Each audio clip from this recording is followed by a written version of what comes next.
Hello, everyone. Welcome back to the Boss Babe Blog Podcast. I'm your host, KeTohn, and today we are having an interview with Vania Travels and Travel with MJ. So I have a question that I'm going to be asking, and that question is, what is one way you realized you had to level up your business presentation?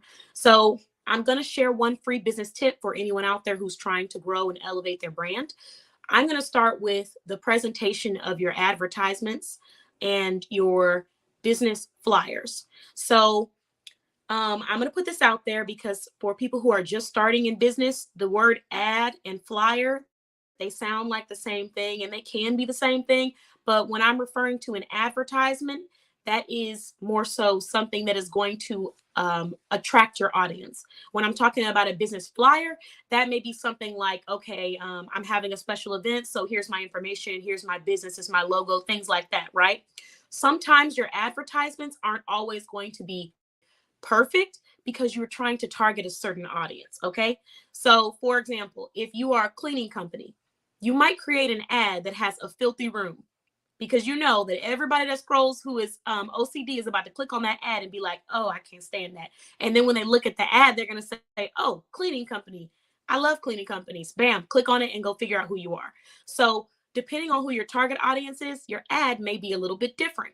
A lot of people who are in the industry of business elevation, business coaching, graphic design, sometimes don't always utilize this, but when you're creating effective ads, it's not always about, how should I put this? It's not always about having the most information. It's about having the most effective visual. So one thing that I had to realize when I was leveling up in my businesses is that I do need to target a certain audience, right? But I also had to make sure the quality was right. I couldn't have a certain quality of ads and then be expecting a certain quality of customers or a certain quality of clientele. So I'll give you an example. When I first started, I had a boutique and I still have a boutique. I don't know why I said it in past tense, but I started with the boutique and it's called Anotherness Boutique. And when I first started with this boutique, I would take pictures like, they kind of just look like selfies, or when I would go outside somewhere, take pictures of me wearing the product. And there's nothing wrong with taking pictures in your product and adding that to the product photos. But I had to make sure that the initial product photo was presentable so that the customer could see themselves wearing that product and it was clear and clean and the clarity was right. So the pixelation on the photo is what I'm referring to when I say clear. If you have these photos with these big pixels and, it's all fuzzy and blurry and stuff, it can come across like it's not legitimate to strangers and people who don't know you. So although a lot of times people like to say, 80% of your sales are going to come from 20% of your customers. So instead of always focusing on how to retain new customers, we need to focus on how to take care of the ones we already have and how to incentivize them to come back, right? So you do want to make sure that you're taking care of the customers that you already have. But at the same time, that doesn't mean that we want to purposefully or intentionally scare off people who would become those forever clients. So what I'm trying to say here is, yes, take care of the people that are already in your backyard, but at the same time, make sure you're presenting yourself in a way that attracts people who might want to be a part of your backyard and they don't know it yet. Because I might want to be a part of your backyard, but then when I see a photo that, it's really blurry and I don't know what it is, or you're telling me that it's X amount of money, but I can't even imagine myself wearing it or using it or having it because the photos aren't clear, you're less likely to see me in your backyard. I'm probably just going to wave and then keep walking. That's what people do.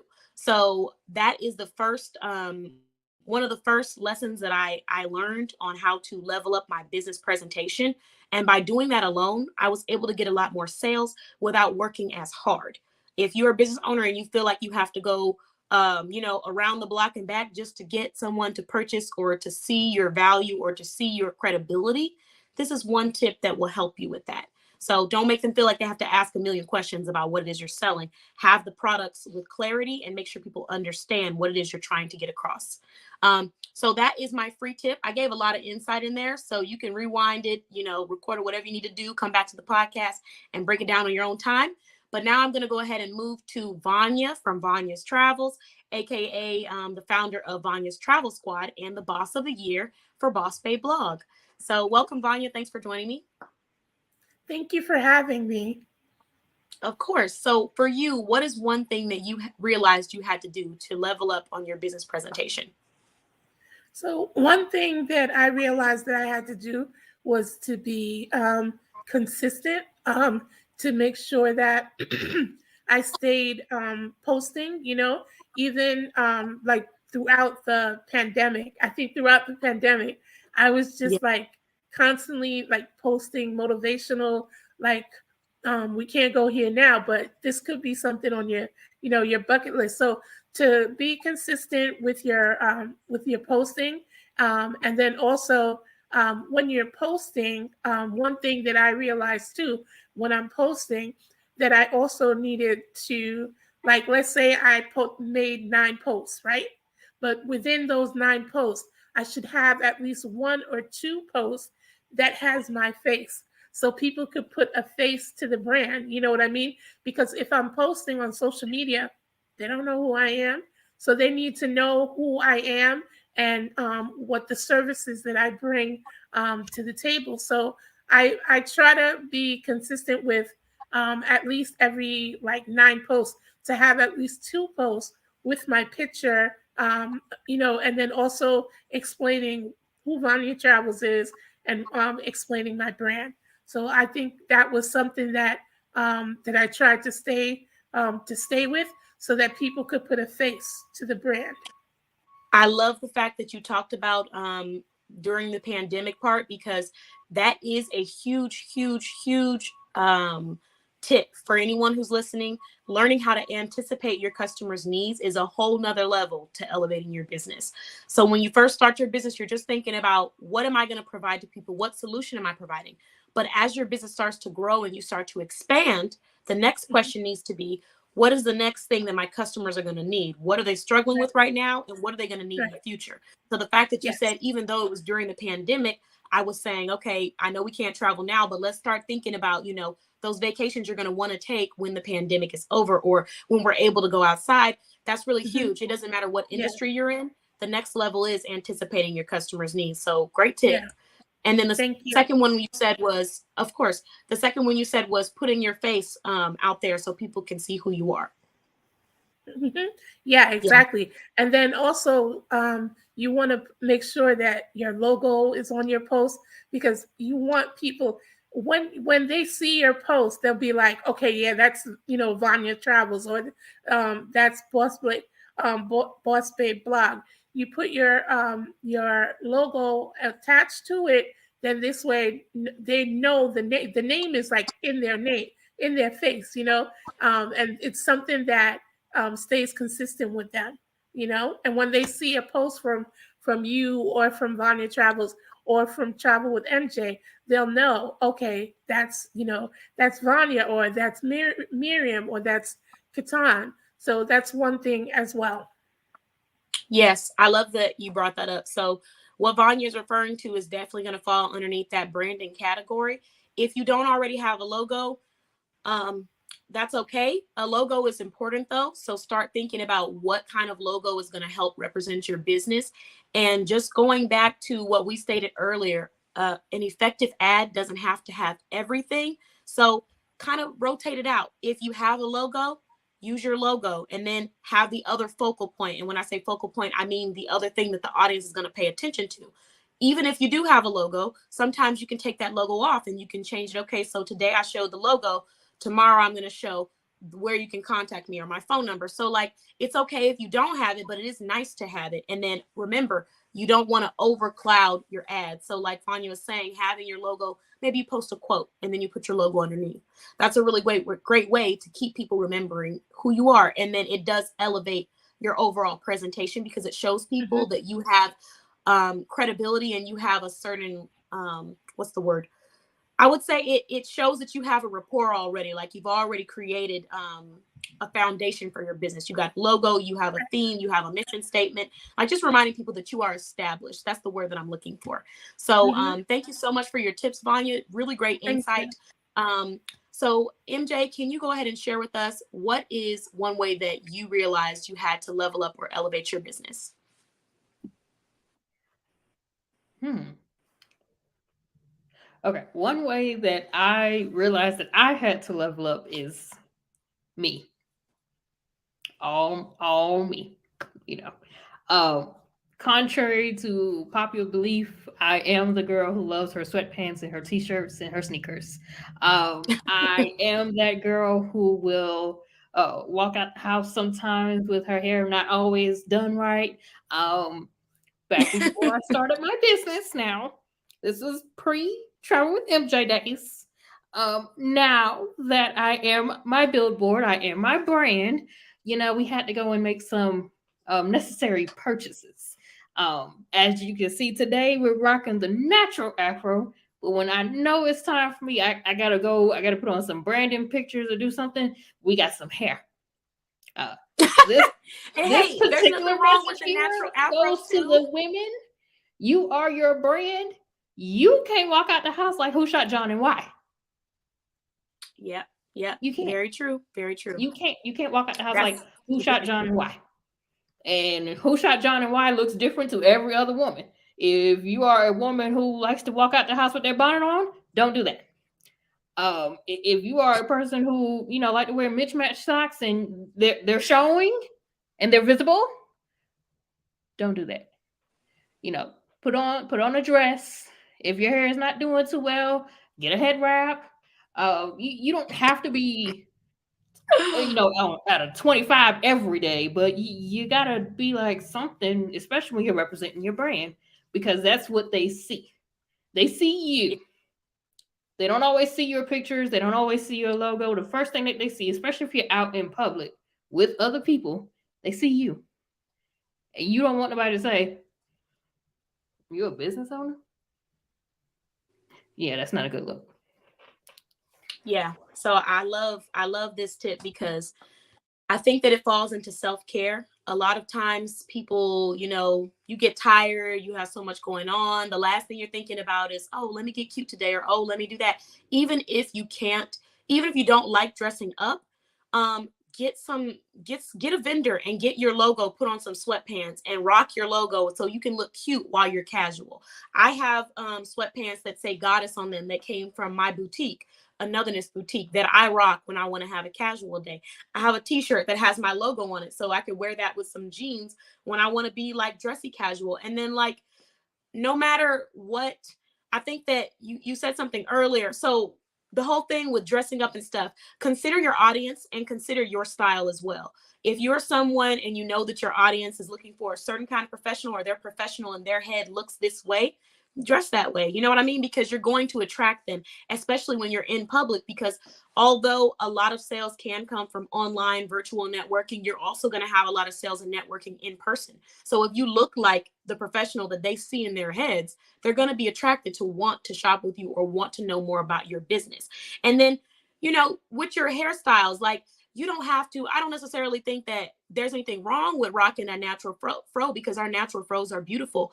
It's just about like you're saying, putting in that effort, putting in that energy. If I look at you and I can just tell that, you didn't really have pride in dressing up or looking cute. And when I say I'm really referring to the average shopper who is looking at you when they're trying to decide on whether or not you care about your business.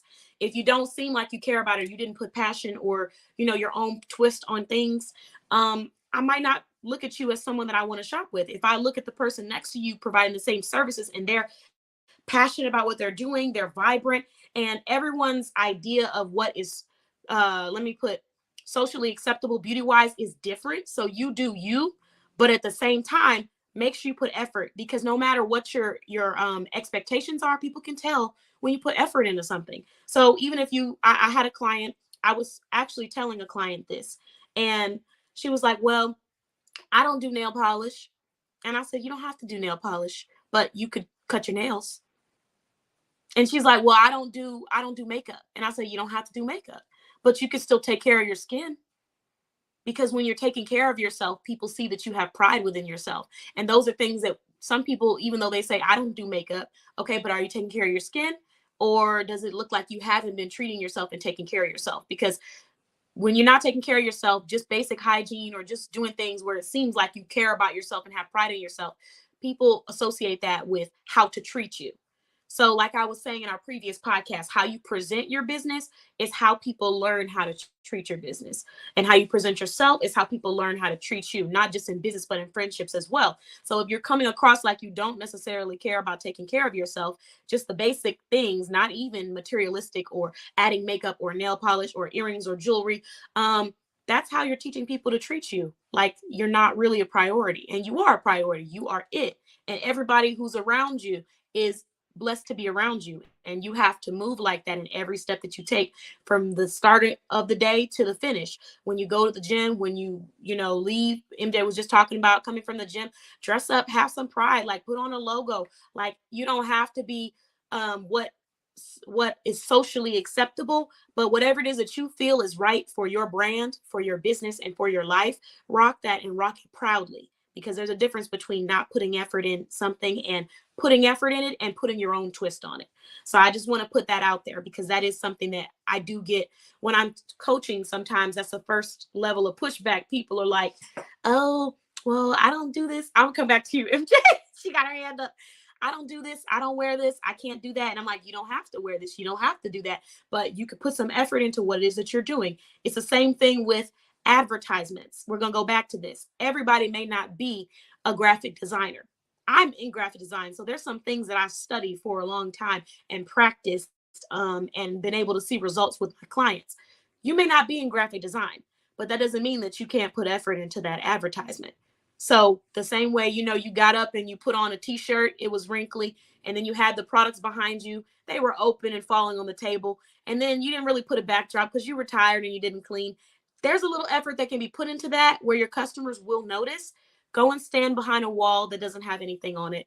Go put on something that's a little bit more dressed up or has your logo on it. Pick up the products off the table. They're rolling off the table. Like things like this you can do, and they cost $0. That effort your customers can see. I'm going to say this one time, and I just want everybody to hear it. Your customers are smart. They're smart.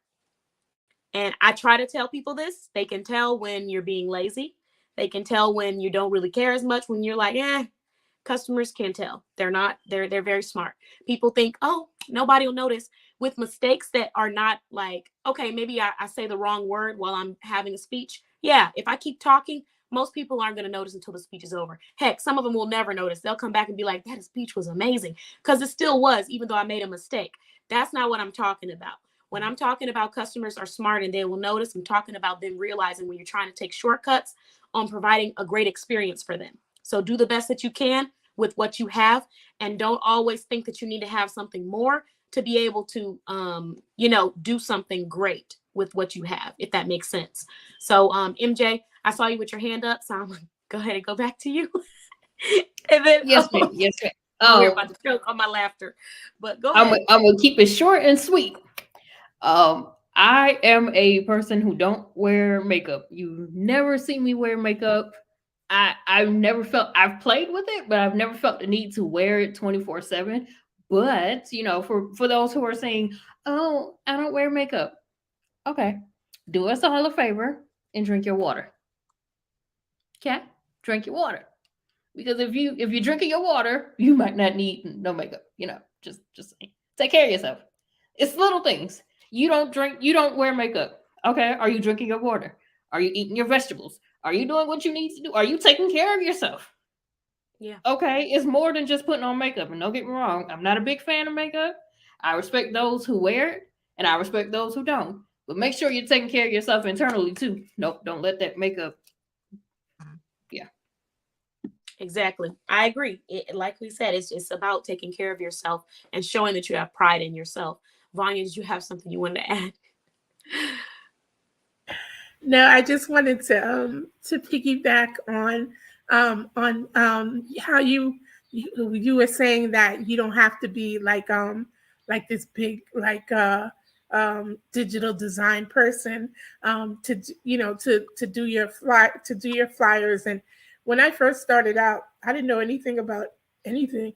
I was just and I look at, which I love. I look at my ads from way back when I first started to where I'm at now. And I'm like, and it's self-taught. You know what I mean? It's self-taught. And there's a lot of women that are in our, our little network, that I say that all the time. Like, I can't believe from whence they started to where, you know what I mean? Because a lot of us have been with you for a very long time.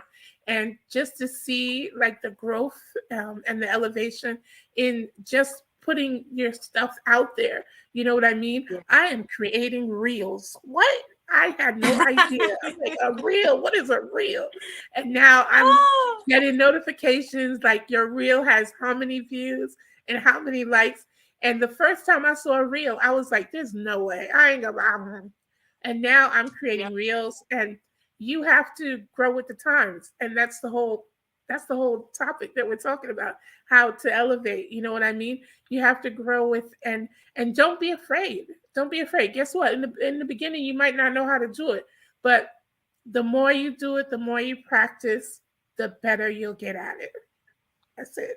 Yes, I love that. And for all of you business owners that are listening, I know there's a lot of different mindsets out there when it comes to getting these kind of tasks complete for your business. But one thing that I always tell people, you guys hear me say it all the time, you can learn how to do it, study, learn how to do it yourself. You can have somebody teach you how to do it, which means you're most likely going to pay for someone to teach you how to do it, or you can pay someone to do it. Of course, everyone says, "Oh, I'm going to pay somebody to do it," but clearly we have budgets. We have to stay within our budget so that we can continue to grow our business. So as your business grows, you're able to, okay, I'm going to invest into this, I'm going to invest into that. But in that beginning stage where you are having to do everything and everything is on you, effort goes a long way. Your customers are not going to be down your throat about you not having the best ad in the world if what you're putting out there has effort on it. You know what I mean? Like, take the time, create a photo, make sure that it looks good, make sure it's clear. If you don't have the best camera, get as many photos of the product as you can on all angles. So when I didn't have, I had a beautiful professional camera, but I was still learning how to utilize it. Now I have a lot more skills with it. But in the beginning, before I had that professional camera, I had a phone camera, and that phone camera wasn't the best quality, but no one ever knew that because I took as many photos as I could of the product. I just took all different angles, close. I made sure the lighting was great. Like, work with what you have and go from there. But like I said, you can learn how to do it yourself. Take the time to study it. You can have somebody teach you. They might teach you for free. You might have to pay. It depends on where you're getting it and what kind of quality you're looking for, or pay someone to do it. Those are the three options you have. And don't spend so much time on, dwelling over which one. The answer is simple. If you can't afford it, then you're going to have to go ahead and study and learn how to do it yourself. If you don't want to learn how to do it yourself, you're going to have to find someone who's going to teach you how to do it. If you don't have the money to pay someone, you're going to have to find some kind of partnership where it's beneficial to you and your teacher, which means it's going to have to be juicy on both ends. Those are the options you have. There's nothing else there. There's nothing else there. I'm just going to say that again because I tell people this and they're like, well, what if I is not, don't make it any more difficult than it has to be. Those are your three options. Even if you know which option is best for you, but you don't feel like doing it, or you're like, ooh, just got to suck it up and you just got to get it done. Because I promise you, if you stay consistent, like Vania was talking about earlier, in doing that, you get to the point where you can pay people to do these things for you, and it will make your life a lot easier. So I hope that everyone who's listening to this podcast was able to take something beneficial from it. And I look forward to our next podcast discussion because we have quite a bit coming up. We're going to be talking about the conversation of the public school system. We're going to be talking about the conversation of how to deal with things being an entrepreneur. Yeah, I know I see some big eyes over there because we're going to have some really heated topics, and I plan to have even more heated topics. But the great thing about it is that it's going to be with professionals, so we'll all get an opportunity to share our perspective on it. Everyone's going to be respectful so we can listen and learn different perspectives. And I just want everyone to feel comfortable enough and safe enough to say how they feel about the topic. So that is what we're going to be doing. And in the process, we'll be promoting small businesses. So today you were able to hear perspectives and insight, very important insight from Travel with MJ, from Vania Travels, and you can check out their businesses. They are featured in our business directory. They're actually I believe the top four or top three travel professionals to be featured in our business directory. So I'm really excited that I was able to have you ladies on tonight. And before we close, if you are a travel professional and you would like to join the Boss Babe Blog business directory, I have 5 more slots available before my next contest giveaway. So I'm really excited about that. Guys, we have 5 travel professionals now. 3 of them have been with us for quite some time. That is Vania and MJ. So if you are in that industry and you want to join us, join us. We're going to do another small business locator where I'm going to have a list of all of the travel professionals for everyone that's interested. But thank you, ladies, so much for joining. Is there anything last minute you want to add on before we close out? Feel good? Nope. I think we covered a lot of good stuff. Well, have an amazing rest of your evening or your day whenever you're listening to this podcast. And thank you all so much